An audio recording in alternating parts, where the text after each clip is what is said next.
tous, donc c'est la Smartwatch 2 qui a été annoncée il y a quelques jours et qu'on a la chance de tester là aujourd'hui à la conférence de presse Sony.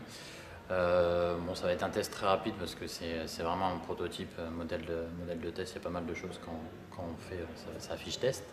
Donc, qu'est-ce qu'il y a de différent par rapport à la Smartwatch première du nom? On retrouve le design Sony avec le bouton Power qui est existant sur le Z, sur la tablette ou sur le Z Ultra.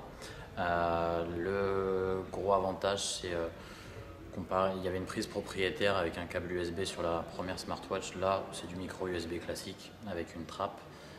Elle est IP57 ou 58, je ne sais plus lequel des deux. Donc elle est étanche à 1 mètre sous l'eau et 30 minutes. On retrouve les trois boutons classiques d'Android, donc bouton Home, le bouton retour en arrière et le bouton menu options. Après voilà, l'écran est un peu mieux que celui de la smartwatch première, ça reste quand même c'est pas une foudre de guerre en termes de qualité et avec la possibilité d'ajouter les applications comme la première smartwatch. Dernier détail, sur la première smartwatch, il y avait le bracelet d'origine en plastique plus une petite bague métallique qui permettait d'accrocher n'importe quel bracelet de montre.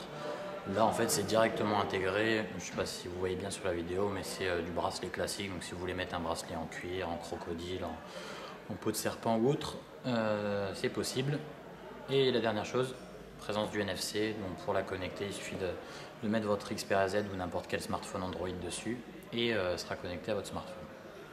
On va passer au poignet pour... Ouais, je vais passer au poignet. Elle est aussi plus fine que la première smartwatch que Sony avait sorti. Pour une femme, c'est un peu large quand même, hein, au niveau du bracelet. Ouais, ça reste par contre moins large que la plupart des smartwatches existantes aujourd'hui. Et après, c'est plus aussi peut-être le bracelet qu'il faudra adapter selon vos poignets, quoi. Ça reste un bracelet un peu sport qui est assez gros.